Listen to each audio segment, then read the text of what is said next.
حي على الصلاة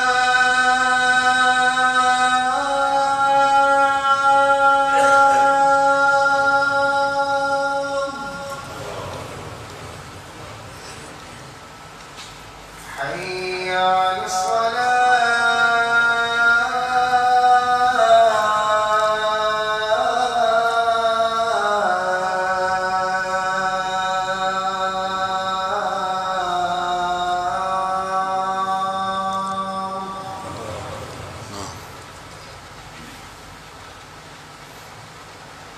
حي على الفلاح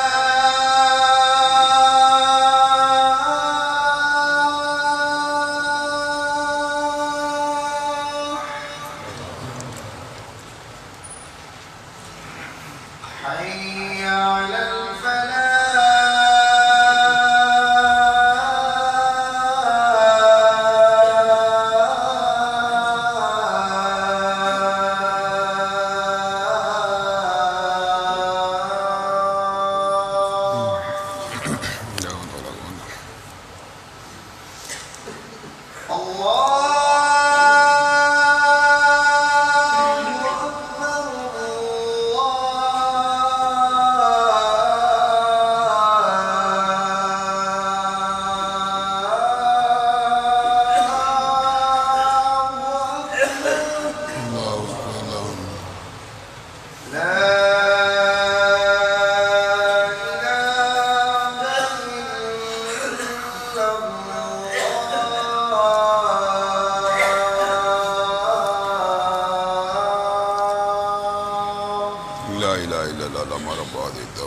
والصلاة القائمة محمدا الوسيلة والفضيلة والدرجة الرفيعة وبسوء مقام محمودا الذي وعدته إنك لا تخلف.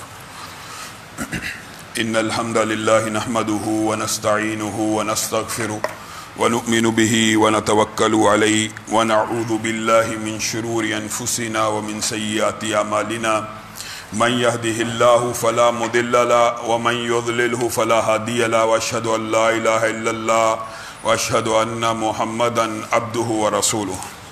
أما بعد فإن خير الحديث كتاب الله وخير الهدي هدي محمد صلى الله عليه وسلم وشر الأمور محدثاتها وكل محدثة بدعة وكل بدعة ضلالة وكل ضلالة في النار.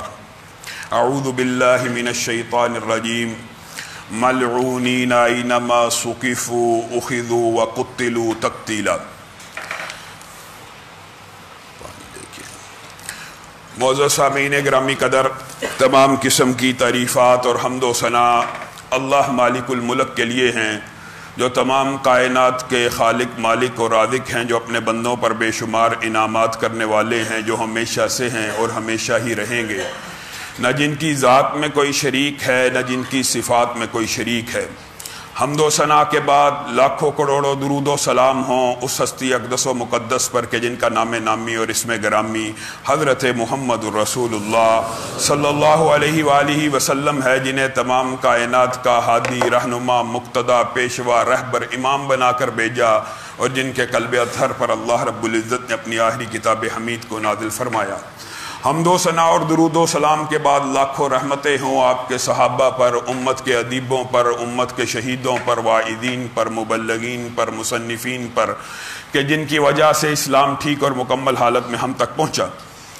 معزز سامعین گرامی قدر، حضرت علی کی سیرت کے حوالے سے ہماری گفتگو چل رہی تھی، لیکن آپ کے سامنے ملک کے حالات نے ایک دم کروٹ لی، ایک نہایت افسوسناک فیصلہ ہمارے سامنے آیا، جس کی وجہ سے آج پاکستان کا سارا طول و عرض، سڑکیں، چوک چراہے، مارکیٹیں بند ہیں۔ اس واقعے کا دباچہ اس حوالے سے بھی چند گزارشات آپ کے سامنے رکھنی ہیں، لیکن یہ بات سمجھنے کی ضرورت ہے کہ بعض لوگ جن کے ذہن میں بہت سے اشکالات ہیں، جو اسلام کی تعلیمات سے صحیح طرح واقف نہیں، وہ بہت سے سوالات کرتے ہیں۔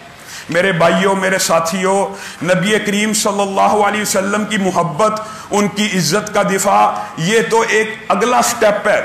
نبی کریم صلی اللہ علیہ وسلم کی محبت کی ابتدا یا تابعداری اور اطاعت کی ابتدا کس چیز سے ہوتی ہے کہ جیسے ہی زبان نبوت سے کوئی بات نکل آئے، جیسے ہی جس طرح کی بھی نکل آئے، اسی وقت اس کے اوپر انسان عمل کرنا شروع کر دے۔ یہ نہیں کہ محبت کا دعویٰ کرے، اطاعت کا دعویٰ کرے، لیکن نبی کریم صلی اللہ علیہ وسلم کا کوئی فرمان آ جائے تو اپنی نظروں کو پھیر لے، اپنی نظروں کو الٹی سائڈ پہ کر لے۔ یہ غداری ہے، یہ وفاداری نہیں ہے۔ نبی کریم صلی اللہ علیہ وسلم کے صحابہ کا جو مقام و مرتبہ ہے، اللہ کی قسم صرف اس ایک وجہ سے ہے کہ جیسے ہی قول رسول سنا، حدیث رسول سنی، تقریر رسول سنی، جیسے ہی کوئی ان کے کان میں بات ٹکراتی، من و ان اسی طرح قبول کر لیتے۔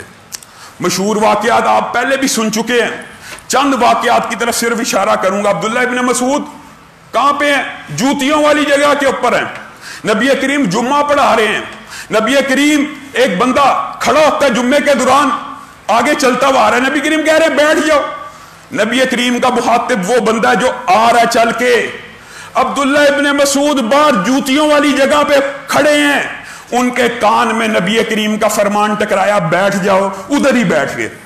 جمعہ ختم ہوا، نبی کریم نے بلایا، میں نے تجھے تو نہیں سکا بیٹھ جاؤ، میں نے تو اندر آنے والا ایک شخص تھا جس کو کہا تھا کہ بیٹھ جاؤ۔ نبی کریم آپ کی بات، آپ کی آواز، آپ کا حکم میرے کانوں سے ٹکرایا، بیٹھ جاؤ، میں کھڑا رہتا میرا ایمان ضائع چلا جاتا۔ اور میرے بھائیوں، نبی کریم کی محبت، نبی کریم کی اطاعت، یہ اگلا درجہ ہے کہ نبی کریم صلی اللہ علیہ وسلم ہمیں اپنی جان مال ہر چیز سے زیادہ پیارے ہونے چاہیے، لیکن جو بات اہم ہے آج ہم بھول چکے ہیں۔ نبی کریم کا فرمان آئے، سارے عشق رسول کے، سارے محبت رسول کے دعوے جھاگ کی طرح بیٹھ جاتے ہیں۔ نبی کریم صلی اللہ علیہ وسلم کا فرمان اور نبی کریم کا عمل صحابہ کے لیے کیسے حجت تھا۔ نبی کریم نماز پڑھا رہے ہیں، نماز کے دوران اچانک جوتی اتار دی، پیچھے صحابہ نے جوتیاں پہنی ہوئی، سب کے سب نے اتار دی۔ نبی کریم صلی اللہ علیہ وسلم نے سلام پھیرا، کہا تم نے جوتیاں کیوں اتاری؟ آقا آپ نے اتاری تھی، مجھے تو جبریل امین نے آ کے خبر کی کہ تمہاری جوتی کے نیچے غلاظت لگی ہے، میں نے تو اس لیے اتاری ہے۔ آقا آپ نے جوتی اتار دی تھی، اگر ہم پہنی رکھتے ہمارا ایمان ضائع چلا جاتا۔ یہاں سے کئی باتیں بھی نکلتی ہیں لیکن موقع نہیں ہے، عام فہم بات، عام فہم جو نکلتی ہے، نبی کریم صلی اللہ علیہ وسلم نے جوتی پہنی ہوئی ہے، اس کے نیچے غلاظت لگی ہوئی ہے، نبی کو علم نہیں ہے۔ اور یاد رکھیے یہ بات بھی انبیاء کی ساری قربانیوں پہ پانی پھیرنے والی ہوتی ہے کہ نبی عالم غیب ہوتا ہے کلی طور پہ عالم غیب اگر ہوں تو انبیاء کی قربانی کی کوئی حیثیت نہیں۔ پتہ ہے ابراہیم کو میں نے آگ میں جا کے جلنا ہی نہیں، تو پھر قربانی کیسی؟ پتہ ہے ابراہیم کو میں نے بیٹے کی گردن پہ چھری چلانی ہے، مینڈے نے آ جانا ہے، دمبے نے آ جانا ہے، قربانی کیسی؟ آپ خود بتلائیے۔ یہ ایک جزوی بات آئی ہے تو کہہ رہا ہوں۔ اور میرے بھائیوں، صحابہ نے نبی کریم صلی اللہ علیہ وسلم کا جیسے قول سنا، جس طرح سنا، جس وقت سنا، جس حالت میں سنا، اسی وقت اس کے اوپر عمل کیا۔ یہی اصل محبت ہے۔ اسی دعوے کے اندر آپ نے اور میں نے اپنی ذات کو پرکھنا ہے۔ قبلتین کی مسجد جن جن ساتھیوں نے دیکھی ہوئی ہے ان کو پتا ہے، مدینہ کی زیارتوں میں جاتے ہیں، ایک مسجد قبلتین بھی ہے۔ اس کو قبلتین کیوں کہا جاتا ہے؟ صحابہ رکوع میں تھے، رکوع میں ایک آنے والے نے ندا دی، میں نے نبی کریم صلی اللہ علیہ وسلم کو خانہ کعبہ کی طرف منہ کرتے ہوئے نماز پڑھتے ہوئے دیکھا ہے۔ مسلمانوں تمہارا قبلہ بدل گیا، بیت المقدس نہیں، آج کے بعد خانہ کعبہ کی طرف منہ کرنا ہے۔ اور قربان جائیں صحابہ کی اطاعت پر، صحابہ کی محبت پر۔ رکوع کے اندر ہیں، نماز کا سلام پھیر سکتے تھے، صفے دوبارہ قائم کر سکتے تھے، نماز دوبارہ قائم کر سکتے تھے، قبلہ روح بدل کر صفوں کو مرتب کر سکتے تھے، نہیں۔ رکوع کے اندر بس کان سے یہ پیاری بات ٹکرائی کہ آپ کے اور میرے محبوب نے قبلہ تبدیل کر لیا، قبلے کی طرف منہ کر لیا ہے، خانہ کعبہ کی طرف۔ حالت رکوع کے اندر صحابہ نے اپنے منہ پھیر لیے، حالت رکوع کے اندر۔ نبی کریم صلی اللہ علیہ وسلم کو خبر پہنچی، اور کھڑے ہو کے نماز کے بعد قبلہ تبدیل کر لیتے۔ آقا آپ کا عمل ہمارے کانوں سے ٹکرایا تھا، اللہ کی قسم رکوع سے سر اٹھاتے ایمان ضائع ہو جاتا۔ اور میرے بھائیوں یہ وہ نبی ہے. ہائے ہائے آج دکھ اور افسوس کی گھڑی ہے امت مسلمہ کے لیے. اگر دکھ اور افسوس اور نوحے کا کوئی لمحہ ہے تو آج کا لمحہ ہے کہ نبی کریم صلی اللہ علیہ وسلم کی حجب کفار بیان کرتے تھے. نبی کریم نے کہا کون جواب دے گا؟ حسان کھڑے ہوئے کہا حجوت محمدن فعجبت عنہ وفی ذالک عند اللہ الجزاء. تم نے میرے پیارے محمد صلی اللہ علیہ وسلم کی حجب کو بیان کیا، میں آج ان کی طرف سے تمہیں جواب دیتا ہوں. نبی کریم صلی اللہ علیہ وسلم نے کیا الفاظ کہے؟ کہا اللہ جبریل امین کے ذریعے اس کی مدد فرما. اس کا کیا مطلب ہوتا ہے؟ یہ بہت بڑی دعا ہے، یہ بہت برکت والی دعا ہے. فرشتے امتیوں کے اوپر نہیں اترتے، فرشتے امتیوں کی مدد ضرور کرتے ہیں. جب اللہ چاہے کہ فضائے بدر پیدا کر فرشتے تیری نصرت کو اتر سکتے ہیں گردو سے کتار اندر کتار. اب بھی نبی کریم صلی اللہ علیہ وسلم دعا کر رہے ہیں اللہ اس کی جبریل کے ذریعے مدد فرما. اور مدد پھر کیسی اتری؟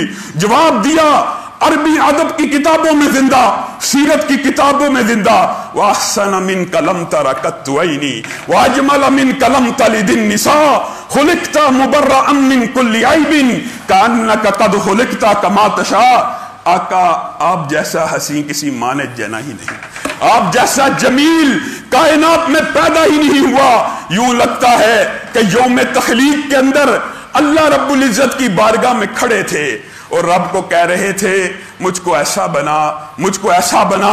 آپ کہتے چلے گئے، رب بناتا چلا گیا. اور میرے بھائیوں ایک مرتبہ نبی کریم صلی اللہ علیہ وسلم نے حضرت عمر کو صرف ایک مرتبہ کہا، صرف ایک مرتبہ، تمہارا ایمان اس وقت تک کامل نہیں ہے جب تک میں تمہیں تمہاری اولاد. لوگوں سوچنے کی بات ہے آج معاشرے کے اندر سب سے بڑا فتنہ اس حدیث پہ عمل نہ کرنے کی وجہ سے ہے. جب تک میں تمہیں تمہاری اولاد، تمہارے مال، تمہاری اپنی جان سے زیادہ محبوب نہ ہو جاؤں.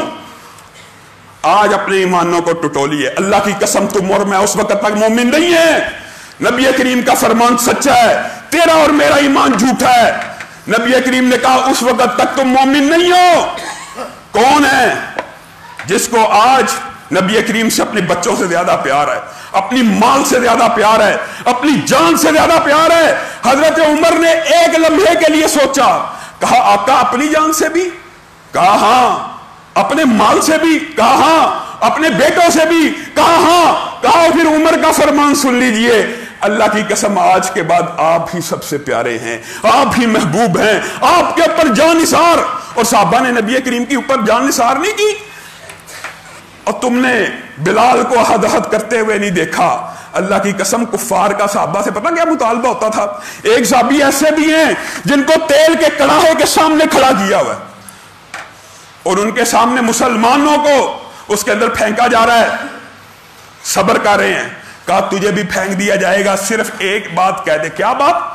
محمد الرسول اللہ صلی اللہ علیہ وسلم کے بارے میں کوئی نادیبہ کلمہ کہہ دے. غیرت میں آئے، کہا کیا بکواس کرتا ہے، نادیبہ کلمے کی بات کرتا ہے. حالانکہ جان بچانے کے لیے اسلام کا ایک اصول اور قانون ہے، جب جان بچانے کی باری آئے سارے حرام حلال ہو جاتے ہیں. آپ کو پتہ ہے اس بات کا؟ فمن اضطر، جب اضطرار آ جائے، جان بچانے کی باری آ جائے، تب حرام بھی حلال ہو جاتا ہے. کہا تو نادیبہ کلمے کی بات کرتا ہے، اللہ کی قسم میں یہ بھی نہیں کہہ سکتا کہ محمد صلی اللہ علیہ وسلم کے پاؤں میں سوئی بھی چبھے. اب یہ آج آپ کے اور میرے ایمان کے اوپر حملے کیے جاتے ہیں. بعض ساتھی اتنے بھولے ہیں، سوالات کرتے ہیں، علامہ صاحب اچھا توہین رسالت والا اگر معافی مانگ لے، توبہ کر لے. میرے بھائیوں شریعت کے اصول میں نے اور آپ نے نہیں بنانے، شریعت کے قوانین میرے اور آپ کی طرف سے ایجاد نہیں ہوتے.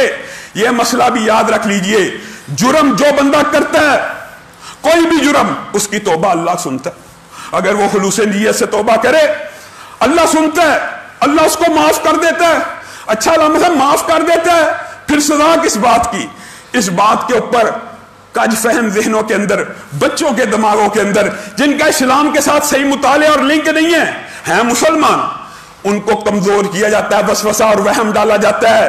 توبہ ہو گئی، اب سزا کس چیز کی؟ اور بھائیو ایک چور ہے، اس نے چوری کی ہے، چوری کرنے کے بعد توبہ اللہ سے کر لیا، معاف ہو گئی، مان لیا، کیا معاشرے کے اندر اس کا ہاتھ کاٹا جائے گا کہ نہیں؟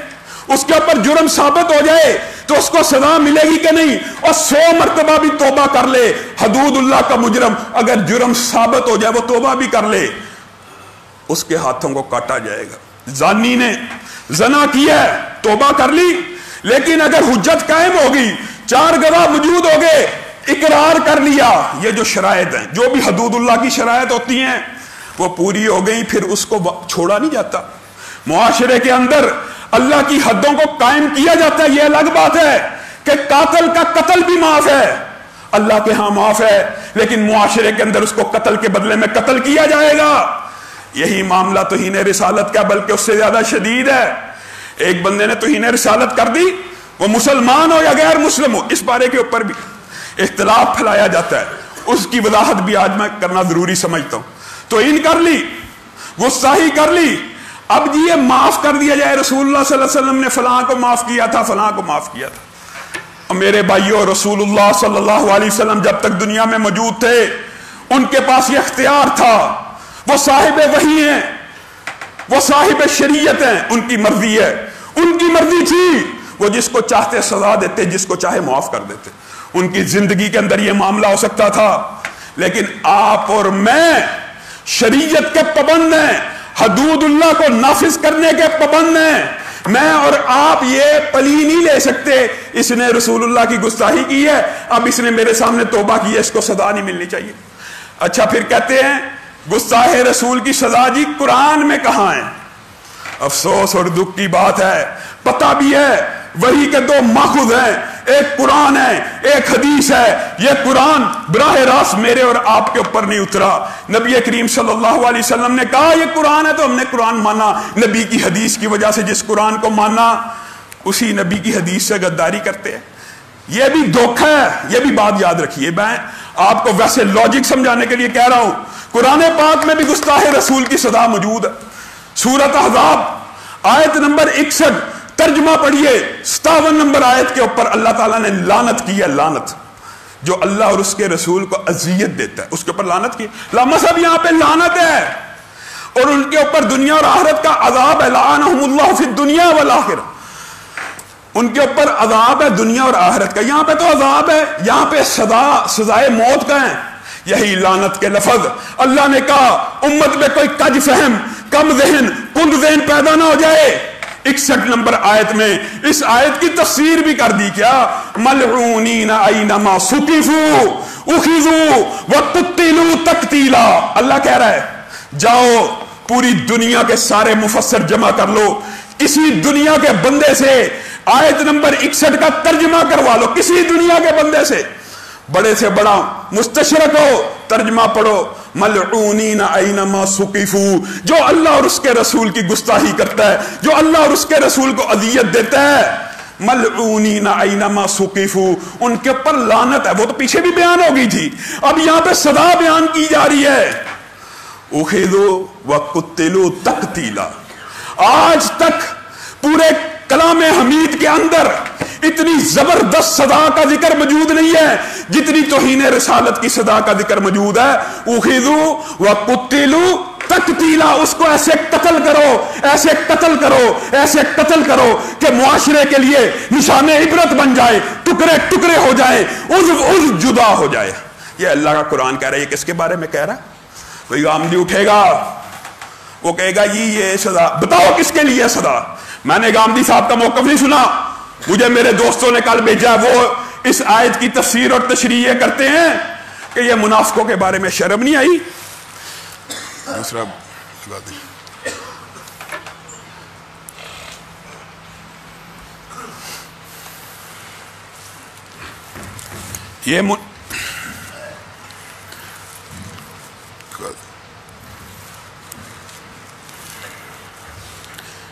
یہ آیت منافقوں کے بارے میں، کون سے منافقوں کے بارے میں؟ اور بھائیو خود بتاؤ، کیا منافق کی سزا موت ہے؟ اگر منافق کی سزا موت ہے تو گستاخ رسول کی سزا بھی لولا موت کیوں نہیں؟ یہ بتائیں۔ اپنی طرف سے قرآن کی آیات کی تشریح کرنا. اور پھر یہ بھی سن لیجئے، حدیث کے اندر مسئلہ بڑا واضح ہے، بڑا واضح ہے. حدیث نے ہی قرآن پاک کی تشریح کرنی ہوتی ہے. حدیث نے کیا واضح ہے مسئلہ؟ نبی کریم صلی اللہ علیہ وسلم کے پاس ایک نبینا صحابی آئے، مشہور واقعہ آپ نے سنا ہوا.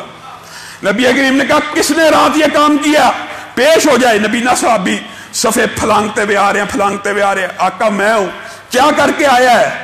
میری ایک لونڈی تھی، اس سے میرے ہیرے جیسے 2 بچے ہیں. میری ایک لونڈی تھی، اس سے میرے ہیرے جیسے 2 بچے ہیں، وہ آپ کی شان میں گستاخی کیا کرتی تھی. اچھا پھر تو نے کیا کیا؟ میں نے اس کو روکا، میں نے اس کو ٹوکا.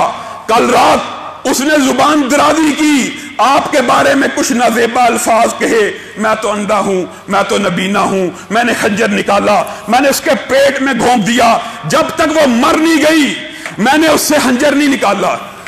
اور لوگوں تم باتیں کرتے ہو کہ گستاخ رسول کی سزا کہاں ہے؟ قرآن سے بھی ثابت ہے، حدیث سے بھی ثابت ہے. نبی کریم صلی اللہ علیہ وسلم نے کہا اس عورت کا خون رائگاں ہو گیا، اس عورت کا خون ضائع چلا گیا. خود متعدد نبی کریم صلی اللہ علیہ وسلم کی سیرت کے واقعات موجود ہیں. کعب بن اشرف سب نے سنے ہوئے ہیں. محمد بن مسلمہ کا واقعہ، عبداللہ بن عتیق کا واقعہ. اللہ رب العزت نے ہر دور کے اندر ایک نہ ایک ایسا جری، ایسا غازی، ایسا دلیر پیدا ضرور کیا ہوتا ہے جو گستاخان رسول کو نشان عبرت بنا دیتا ہے. اور یہ بات بھی یاد رکھیے، لوگ کہتے ہیں آپ لوگوں کو انگیخت کر رہے ہیں، آپ لوگوں کو بھڑکا رہے ہیں. اللہ کی قسم ہم لوگوں کو نہیں بھڑکاتے. یہ تمہارے گندے نکمے اجلت میں کیے ہوئے مغرب اور یورپ کے احکامات پہ کیے ہوئے امداد کے لیے، پیسوں کے لیے گندے نکمے سکم والے فیصلے ممتاز قادری پیدا کرتے ہیں، غازی پیدا کرتے ہیں. جب قاضی فیصلے نہ دیں تو غازی پیدا ہوتے ہیں. ہم قانون ہاتھ میں لینے کے قائل نہیں ہیں. بارہا مرتبہ یہ بات کی ہے، قانون ہاتھ میں نہیں لینا چاہیے. عدالتوں کے ذریعے، پولیس کے ذریعے، حکام کے ذریعے سزائیں لاگو ہونی چاہیے تاکہ معاشرہ افراتفری سے بچے.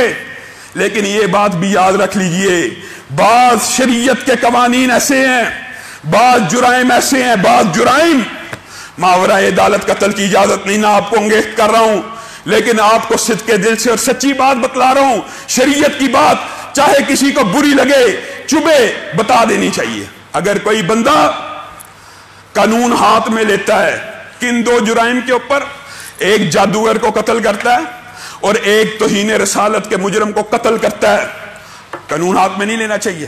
لیکن اگر لے لیتا ہے اور اگر وہ ثابت کر دے، ثابت کہ یہ بندے نے توہین کی، گواہ موجود ہو، ایویڈنس موجود ہو، وہ ثابت کر دے کہ اس نے توہین کی تھی اس لیے میں نے اس کو قتل کر دیا، پھر اس بندے کو جواب میں قتل نہیں کیا جا سکتا. شریعت میں یہ شریعت کا حکم ہے کہ اس کا خون اس پلید کے خون کے برابر نہیں ہو سکتا.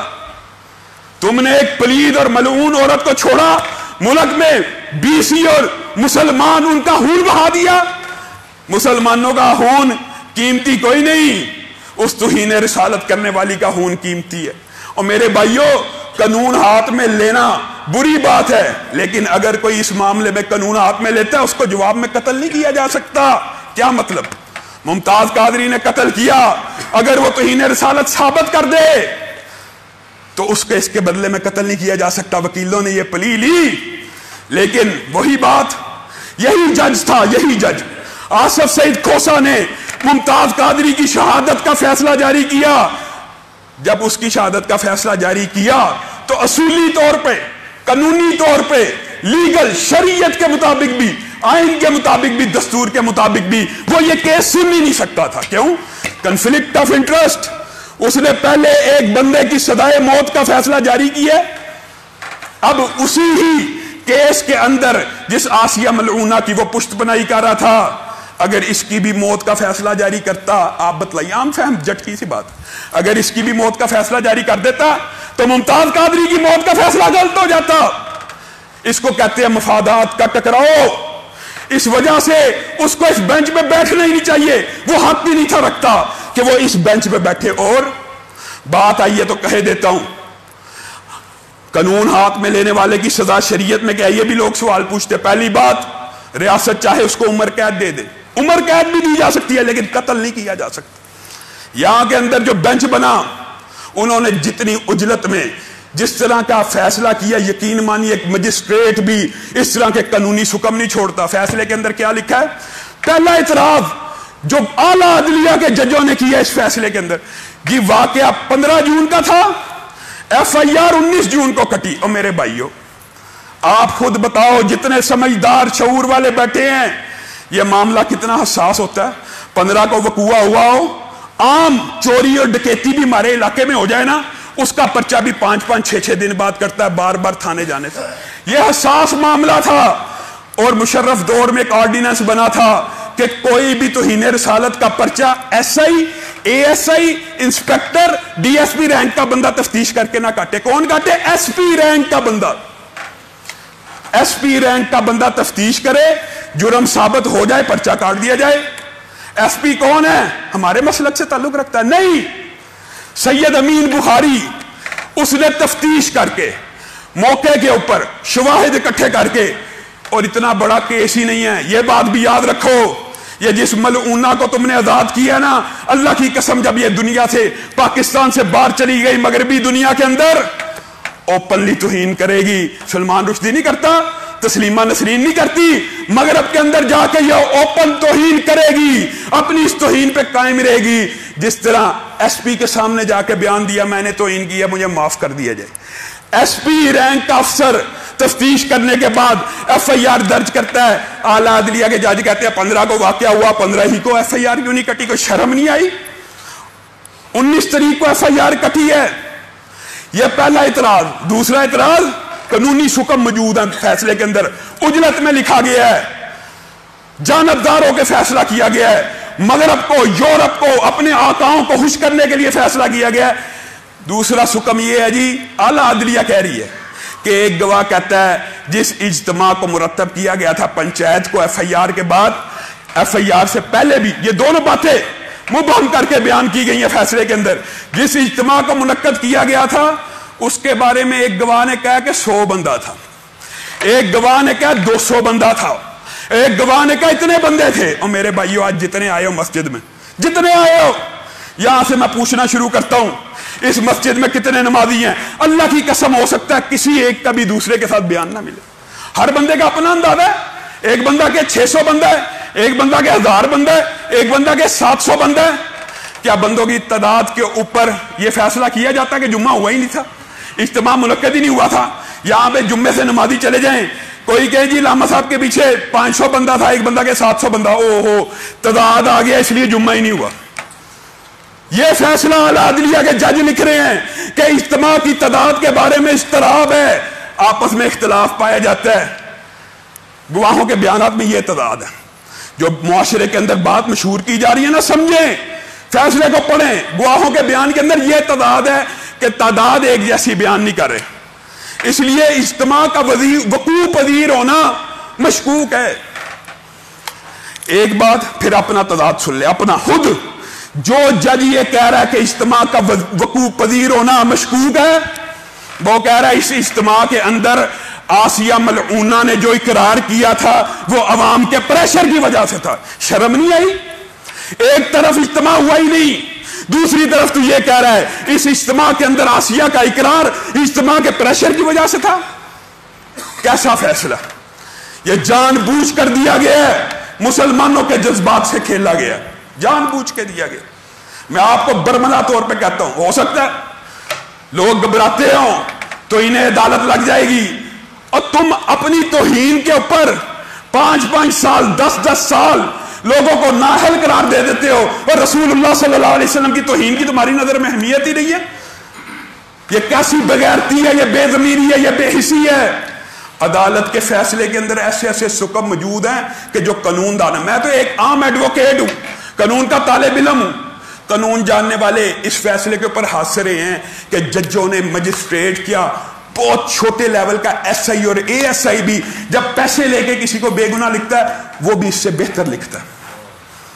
عام قانون دان یہ کہہ رہے ہیں. اور فیصلے کی تاریخ کے حوالے سے غور کیجئے، فیصلہ کس طریقے کو سنایا جا رہا ہے جس دن غازی علم دین شہید کو پھانسی کے گھاٹ پہ لگایا گیا، اس دن تمثیلی طور پہ آپ کو ایک بات بتلاؤں، یہ بھی بات جو ساتھی اس کیس کو شروع سے جانتے ہیں ان کو تو علم میں ہے، یہ جو اٹا والی کے اندر واقعہ ہوا، یہ لوگ اللہ کی قسم اتنے پرامن تھے، اتنے پرامن تھے، انہوں نے اپنے ہاتھ میں قانون لینے کی ایک مرتبہ بھی کوشش نہیں کی۔ اس کی مثال کیا ہے؟ اجتماع کے اندر کوئی گستاخ رسول اقرار کر لے میں نے گستاخی کی یا پھر زندہ بچ کے چلا جائے۔ مسلم معاشروں میں ایسا ہوتا ہے، انہوں نے اس کو ایک تھپڑ نہیں لگایا، ایک تھپڑ نہیں مارا، قانون کے حوالے کیا کہ ہم قانونی پیروی کریں گے۔ جو لوگ قانون کی پیروی کرنا چاہتے ہیں، عدالت کے اندر دلائل دینا چاہتے ہیں، تم نے ان کا گلا گھونٹ دیا۔ تم چاہتے یہ ہو کہ مشال ہان والے واقعات ہوں، اور جج صاحب نے یہ بھی بلنڈر کیا فیصلے کے اندر کہ مشال ہان کا کیس اس بات کا ثبوت ہے کہ الزامات لگتے ہیں۔ کتنی افسوس کی بات ہے، اس کی عقل اور فہم کا ذرا مطالعہ کیجئے۔ مشال ہان کا کیس عدالت میں ہوا ہے، مشال ہان کو تو لوگوں نے مجمع میں مار دیا ہے۔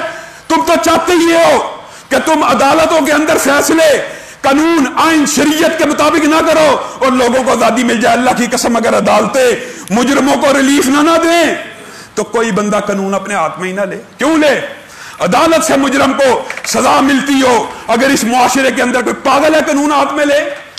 ان لوگوں نے اب وہ پچھتا رہے ہیں کہ ہم نے قانون ہاتھ میں کیوں نہیں لیا، ہم نے قانونی جنگ لڑی۔ اور میرے بھائیوں، لوگوں کو گمراہ کیا جا رہا ہے کس طرح؟ آپ کو پتا ہے اس کے پیچھے، اس کے پیچھے یورپ کے، امریکہ کے، مغرب کے ممالک کے پیسے انوالو میں، آسیہ کا کیس، یہ بات بھی یاد رکھیے۔ پھر ہمارا مطالبہ کیا ہے یہ بھی سن لیجئے۔ 4 جگہ پہ جو عورت اقرار کرتی ہے جرم کی، گواہ ثبوت دیتے ہیں، قرآن کے اوپر حلف دیتے ہیں، 4 قانونی فارمز کے اوپر اس کو سزا ہوئی ہے۔ 4 قانونی، ایک پنچایت کے اندر فیصلہ ہوا اس نے کی، ایک سید امین بخاری ایس پی کے سامنے اقرار ہوا، گواہ ہوئے، ایک سیشن جج کے سامنے، پھر ہائی کورٹ کے انوار الحق اور سید شہباز کے سامنے۔ اگر یہ بے گناہ ہے، پھر ہمارا مطالبہ سنو، اگر یہ بے گناہ ہے ان ساری چین کو بھی سزائے موت دے دو۔ انہوں نے کیا غلط فیصلے کیے؟ پھر امین بخاری کو بھی پھانسی پہ لٹکاؤ، سیشن جج کو بھی لٹکاؤ، سید شہباز کو بھی لٹکاؤ، انوار الحق کو بھی لٹکا دو پھانسی کے اوپر، ہم تمہارا ساتھ دیں گے۔ انہوں نے جو اس کو اتنی دیر بے گناہ جیل میں رکھا ہے، کیوں رکھا ہے؟ صاف ظاہر ہوتا ہے تم فیصلے میں جانبدار ہو، اور جانبداری فیصلے کے اندر واضح ہے، گواہوں کو سنا ہی نہیں گیا اور کہا یہ جا رہا ہے، معاشرے میں یہ پھیلایا جا رہا ہے گواہ مکر گئے ہیں، لعنت اللہ علی الکاذبین۔ گواہ ایک بھی نہیں مکرا، کسی بھی پرچے کے اندر ہوتے ہی 2 یا 3 گواہ ہیں جو باقی موقع کے اوپر موجود ہوتے ہیں، ان کو طلب کر رہا ہے۔ یہ ٹرائل کورٹ ہے۔ قانون جاننے والے اس بارے میں بخوبی آگاہ ہیں کہ یہاں پہ کیا گیم کھیلی گئی ہے۔ جان بوجھ کے ایک توہین رسالت کی مجرمہ کو آزاد کیا گیا ہے۔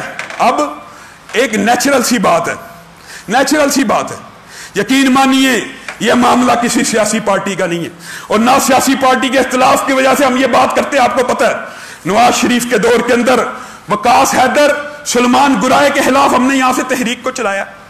نواز شریف کا دور تھا، وہ جب بھاگے، ممتاز قادری کا قتل کا فیصلہ آیا، سب نے کیا کہا تھا؟ نواز شریف ذمہ دار ہے۔ آج کچھ لوگ ایسے پیدا ہو گئے ہیں، خان صاحب نے ٹی وی کے اوپر آ کے نعوذ باللہ الفاظ کہے ہیں، یہ ایک چھوٹا سا طبقہ ہے، چھوٹا سا طبقہ جو اس فیصلے کے خلاف احتجاج کر رہا ہے، لیکن وہ بھول گیا جب انسان تخت پہ بیٹھتا ہے، اقتدار میں بیٹھتا ہے، اس کے اندر فرعونیت آ جاتی ہے۔ فرعون نے 4000 سال قبل یہی الفاظ اللہ رب العزت نے کلام حمید میں نازل فرما دیے، ان ہؤلاء لشرذمہ قلیلون۔ یہ جو چھوٹا سا طبقہ ہے نا، شرارت کرنے والا حقیر سا، یہی الفاظ قرآن پاک کے اندر سورۃ شعراء کے اندر فرعون کے موجود ہیں۔ یہ چھوٹا طبقہ نہیں ہے، یہ محبان رسول کا طبقہ۔ تو سمجھتا ہے کہ پی ٹی آئی کے جو ورکر ہیں وہ تیرے ہر فیصلے کی حمایت کریں گے؟ نہیں کریں گے۔ 50% سے زیادہ پی ٹی آئی کے ورکر بھی عمران خان کے اس فیصلے سے خوش نہیں ہے۔ ہاں، جو بات سچ ہے وہ کرنی چاہیے۔ ہاں صاحب، آپ نے 5 سال ملک کے اندر احتجاج کی، دھرنے کی پولیٹکس کی ہے۔ آج 1 دن اور 2 دن کا دھرنا جس کے بارے میں آپ کہتے تھے میں کنٹینر فراہم کروں گا، میں کھانے فراہم کروں گا، آپ کی آنکھ میں چبھنے لگ گیا ہے, آپ کو تکلیف دے رہا ہے, آپ کو اذیت دے رہا ہے, یہ بیج آپ نے بویا ہے. احتجاج کرنا قانونی آئینی شرعی حق ہے ہر مسلمان کا. پاکستان کے قانون کے اندر بھی احتجاج کے قواعد و ضوابط موجود ہیں. آپ جب کہیں گجرانوالہ بند, اسلام آباد بند, سیالکوٹ بند, بجلی کے بل جلائے جائیں, گاڑیوں کو نظر آتش کیا جائے, روڈیں بلاک کی جائیں, آپ کے میں نہیں کہہ رہا یہ گاڑیوں کو نظر آتش شر پسند ٹولہ ہے. اسی طرح پاکستان کے اندر کسی عالم دین نے, کسی مولوی نے, کسی عالم نے, کسی بھی مسلک کا ہو یہ نہیں کہا لوگوں کی گاڑیوں کو جلاؤ, لوگوں کے رکشوں کو جلاؤ. اور جھوٹ بھی بولا جا رہا ہے, پروپیگنڈا بھی کیا جا رہا ہے. وہ جس نے رکشے والے نے خودکشی کی ہے اس کی تصویر لگا کے کہا جا رہا ہے یہ محبان رسول رکشے جلا رہے ہیں, کافر رکشے جلا رہے ہیں. اور لوگوں یہ تحریر کو, یہ اس کاز کو سبوتاژ کرنے کی سازش کی جا رہی ہے. ہم یہاں پہ ممبر رسول کے اوپر کھڑے ہو کے اعلان کرتے کوئی بندہ کسی ایک پتے کو بھی نہ توڑے. اسلام کے اندر حالت جنگ کے اندر درختوں کو کاٹنے کی اجازت نہیں ہے. ہم نے کیوں پتے جلانے ہیں, ہم نے کیوں ملاک جلانی ہے, ہم نے کیوں موٹر سائیکل جلانے ہیں, ہم نے کیوں گاڑیاں جلانی ہیں. مسلمان کی طرف انگلی اٹھانا, اسلحے کے ساتھ اشارہ کرنا جس اسلام میں جائز نہیں ہے, جس اسلام میں مسلمان کو گالی دینا جائز نہیں ہے, اس سے جھگڑا کرنا کفر ہے. کیا آپ یہ سمجھتے ہیں کہ وہ علماء دین لوگوں کو کہیں گے کہ لوگوں کی گاڑیاں نظر آتش کرو؟ یہ جھوٹ بولا جا رہا ہے. شر پسند عناصر کسی بھی تحریک میں ہو سکتے ہیں, کسی بھی تحریک میں چپکے سے بھی داخل ہو سکتے ہیں. وہ داخل ہو گئے, اگر انہوں نے کوئی گاڑی جلائی ہے, کوئی چیز کی ہے, ہم اس کی مذمت کرتے ہیں. لیکن تم جو سیدھی فائرنگ کر رہے ہو ایک ملعونہ عورت کو کے خون کو بچانے کے لیے, اور سب کو پتہ ہے ٹویٹس آ رہے ہیں, ملعونوں کے ٹویٹس آ رہے ہیں. گیرٹ ولٹر نے ٹویٹ کیا ہے, یورپی پارلیمنٹ میں قراردادیں پیش ہو رہی ہیں, امریکہ کا اسٹیٹ ڈپارٹمنٹ خوش ہو رہا ہے, بڑی اچھی بات ہے تم نے چھوڑ دیا, اب اس کو پروٹیکشن کرو. اللہ کی قسم تم نے چھوڑ تو دیا ہے, لیکن اگر اس کو ملک سے بھگا دیا تمہارا اقتدار نہیں بچے گا. جس طرح ممتاز قادری کے سانحے کے اوپر نواز شریف کا اقتدار نہیں بچا, وقاص گرایا اور سلمان حیدر کو فرار کرانا, ہم یہ سمجھتے ہیں دینی لوگ نواز شریف کا سب سے بڑا جرم تھا جس کی وجہ سے اللہ نے اس کو اقتدار سے ہٹا دیا. اور اگر خان صاحب آپ نے اس آسیہ ملعونہ کو ملک سے فرار کروایا, آپ کا اقتدار بھی نہیں بچے گا. ہمارا مطالبہ کیا ہے؟ مطالبہ یہ ہے کورٹ کے اندر حکومت ریویو پٹیشن کرے. حکومت نے کرنی ہوتی ہے. یہ کیس سٹیٹ ورسز ہوتا ہے, مدعی موجود ہوتے ہیں, معاون. ریویو کی اپیل کی جائے اور ایسا بینچ تشکیل دیا جائے جن کی تعداد 5 سے 10 کے درمیان ہو, اور جن ججوں کے اوپر علماء کو اعتماد. یہ نہیں ہم اپنی مرضی کا فیصلہ دینا چاہتے. ہم قانونی اور آئینی طور پر اگر اٹاں والا کے وہ میرے بھائی جنہوں نے 9 سال تک ایک مرتبہ بھی, آپ کو پتا ہے آسیہ کے خلاف پرچہ کٹوانے کے لیے بھی احتجاج نہیں تھا ہوا, احتجاج ایک دن بھی نہیں ہوا, فتنہ فساد ایک دن بھی نہیں ہوا. ہاں اب ہوگا, اس وجہ سے ہوگا کہ تم چاہتے ہی ہو کہ مسلمان قانون ہاتھ میں لے لیں. جب تم فیصلے ایسے بوگس جعلی کرو گے تو مسلمانوں کے جذبات بڑھیں گے. اللہ رب العزت جو کہا گیا, جو سمجھایا گیا, جو سنا گیا, اس کے اوپر عمل پیرا ہونے کی توفیق عنایت فرمائے.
إن الحمد لله نحمده ونستعينه ونستغفره ونؤمن به ونتوكل عليه ونعوذ بالله من شرور أنفسنا ومن سيئات أعمالنا من يهده الله فلا مضل له ومن يضلله فلا هادي له وأشهد أن لا إله إلا الله وأشهد أن محمدا عبده ورسوله أما بعد فإن خير الحديث كتاب الله وخير الهدي هدي محمد صلى الله عليه وسلم وشر الأمور محدثاتها وكل محدثة بدعة وكل بدعة ضلالة وكل ضلالة في النار. معزز سامعین گرامی قدر، حضرت علی کا ایک مشہور قول ہے، انہی کی سیرت کا چونکہ تذکرہ چل رہا تھا وہ قول بھی دماغ میں آ گیا کہ انبیاء کی توہین کرنے والے کو قتل کیا جائے گا، انبیاء کی توہین کرنے والوں کو قتل کیا جائے گا اور اصحاب رسول کی توہین کرنے والوں کے اوپر کوڑوں کو لگایا جائے گا. ایک مرتبہ ایک بندے نے حضرت ابو بکر کی توہین کی، حضرت عمر نے کہا حکم دیجئے اس کی گردن کو اڑا دوں. حضرت ابو بکر کچھ دیر کے لیے خاموش ہوئے، سر کو اٹھایا، کہا عمر یہ حق اگر کسی کی توہین کا ہے تو وہ نبی محترم کی توہین کا، کہ صرف قتل نبی محترم کی توہین کے اوپر کیا جا سکتا ہے، اور یہ اصحاب رسول نبی کریم صلی اللہ علیہ وسلم کے اوپر جان نثار تھے، جان نچھاور کیا کرتے تھے. اللہ کی قسم ہجرت کے دن ایک علی بستر کے اوپر ہے، ایک صحابی جان بچانے کے لیے نبی کی، آپ اپنے بستر کو چھوڑ کے جا رہے ہیں، ان کی جگہ لیٹا ہوا ہے، اور دوسرا صحابی ابو بکر نبی کریم کے آگے دوڑ رہا ہے، پیچھے دوڑ رہا ہے کہ اگر تیر آئے مجھے ابو بکر کو لگے، میرے نبی کی طرف نہ جائے. وہی ابو بکر غار کے اندر بیٹھا ہوا ہے، نبی کریم کا سر مبارک ان کی جولی میں. اللہ کی قسم صحابہ نبی کو اتنی بھی اذیت نہیں تھے دینا چاہتے. سانپ کاٹ گیا، بعض روایات کے اندر بچھو زہریلا کاٹ گیا، ہلے نہیں کہ کہیں میرے نبی کی آنکھ نہ کھل جائے، کہیں میرے نبی کی آنکھ نہ کھل جائے. وہ تو آنکھ سے پانی نکلا، نبی کے چہرے پر پڑا، نبی کریم صلی اللہ علیہ وسلم اٹھے، سارا واقعہ اللہ نے وحی کے ذریعے بیان کر دیا. اسی لیے حضرت عائشہ نے جب پوچھا اپنے باپ کی نیکیوں کے بارے میں خواہش کرتے ہوئے، کوئی ایسا ہے جس کی ارب ستاروں جتنی نیکیاں ہوں؟ ہاں عمر ہے. عائشہ کے دل کو چوٹ پہنچی، کہا میں تو سمجھتی تھی میرا باپ ہوگا. نبی کریم نے کہا عائشہ تو نے کس بندے کے بارے میں بات کی ہے؟ اللہ کی قسم عمر کی ساری نیکیاں جمع ہو جائیں ابو بکر کی 3 غارِ ثور کی نیکیوں کا برابر مقابلہ نہیں کر سکتے. کس وجہ سے؟ یہ صحابہ نبی کے اوپر جان نشاور کرنے والے، نبی کی عظمت کی جنگ لڑنے والے. پورے اسلام کے اندر اتنے صحابہ شہید نہیں ہوئے جتنے مسیلمہ کذاب کے خلاف جنگ میں صحابہ نے جانوں کا نذرانہ پیش کیا. کس کے لیے؟ دفاع حرمت رسول کے لیے، ختم نبوت کے لیے صحابہ کٹ گئے. آج وطن عزیز کے اندر علماء کے اپیل کے اوپر ملک گیر ہڑتال ہو رہی ہے. میرا اور آپ کا کیا کردار ہونا چاہیے؟ میں آپ کو یہ بات کہتا ہوں، ایک تو جو جائز مطالبات ہیں، آسیہ ملعونہ کا نام ECL میں ڈالا جائے، اس کو فرار نہ کروایا جائے. پھر ایک بینچ تشکیل دیا جائے جس کے اندر علماء معاون کے طور پہ وکلاء دلائل دے سکیں، اور کسی بھی قوت کا استعمال، تم نے لال مسجد کے اندر قوت کا استعمال کر کے دیکھ لیا ہوا. ملک کو 10 سال تم نے ایک آگ کے اندر دھکیلا، آج تم دوبارہ چاہتے ہو ہادم رضوی اور اس کے ساتھیوں کو مار کے اگلے 10 سال ملک کو پھر آگ کے اندر دھکیلنا چاہتے ہو. اللہ کی قسم اگر علماء قانون ہاتھ میں نہیں لے رہے، تم بھی قانون ہاتھ میں نہ لو. افہام و تفہیم کی فضا ہونی چاہیے. میرا اور آپ کا کردار کیا ہے؟ ہم سوشل میڈیا کے اوپر ہیں، اس کیس کو اٹھائیں، توہین رسالت کے جرم کے بارے میں عوام کو آگاہ کریں. آج ملک کے اندر صرف ہمارے مسلک کی طرف سے 3000 سے زائد جگہوں پہ اجتماعات منعقد ہو رہے ہیں. آپ سب ساتھی لاہور کے اندر جو پوائنٹس ہیں ان میں بھی شامل ہوں، احتجاج کریں لیکن پرامن کریں. ہم ایک دفعہ بھی یہ نہیں کہیں گے کہ جلاؤ گراؤ کرو، توڑ پھوڑ کرو. ہم نے کیوں کہنا ہے؟ ہمارا کیا مفاد ہے جی توڑ پھوڑ میں؟ یہ سمجھتے ہیں یہ جی حکومتیں گرانا چاہتے ہیں. ہم حکومتیں نہیں گرانا چاہتے، ہم محمد الرسول اللہ صلی اللہ علیہ وسلم کی عظمت کی جنگ لڑنا چاہتے ہیں. اگر آسیہ ملعونہ کو اس ملک سے فرار کروایا گیا، اللہ کی قسم کھا کے کہہ رہا ہوں، آج ممبر رسول کے اوپر یاد رکھو تیری حکومت نہیں بچے گی، تیری حکومت نہیں بچے گی اگر آسیہ ملعونہ کو اس ملک سے فرار کروایا گیا. آپ سب ساتھی احتجاج کے اندر بھی، ہڑتال کے اندر بھی، لوگوں چند دن کے لیے دکانیں بند کر دینا. اگر محمد الرسول اللہ صلی اللہ علیہ وسلم کی عظمت کے لیے ہم دکانیں بند کر دیں گے، یہ اللہ کی قسم گھاٹے کا سودا نہیں ہے. یہ گھاٹے کا سودا نہیں ہے، یہ ہسارے کا سودا نہیں ہے۔ اور لوگوں یہ 60 سال کی زندگی ختم ہو جانی ہے، ارب سال کی زندگی جہاں پہ نبی کریم نے حوض کوثر کے اوپر بیٹھ کے تمہیں اور مجھے جام پلانا ہے۔ اللہ کی قسم اگر ہم اس دن شرمندہ ہو گئے، ہم نبی کے ہاتھ سے جام نہیں پی سکیں گے۔ اس دن ہم نبی کو کیا منہ دکھائیں گے؟ حضرت امام مالک نے کہا ہے اس امت کو مر جانا چاہیے، مر جانا چاہیے، اس امت کو فنا ہو جانا چاہیے، اس امت کا وجود ختم ہو جانا چاہیے جس کے نبی کی توہین ہو اور اس کا ملزم زندہ پھرے۔ آپ کا اور میرا یہ کردار ہونا چاہیے کہ عوام کو آگاہ کریں، احتجاج میں حصہ لیں، پرامن احتجاج کریں، ہڑتال کا حصہ بنیں۔ قانون ہاتھ میں نہیں لینا، کسی کی گاڑی کو نہیں توڑنا، کسی کے رکشے کو آگ نہیں لگانی، کسی کی موٹر سائیکل کو نہیں توڑنا۔ سبحان ربک رب العزت عما یصفون وسلام علی المرسلین والحمد للہ رب العالمین۔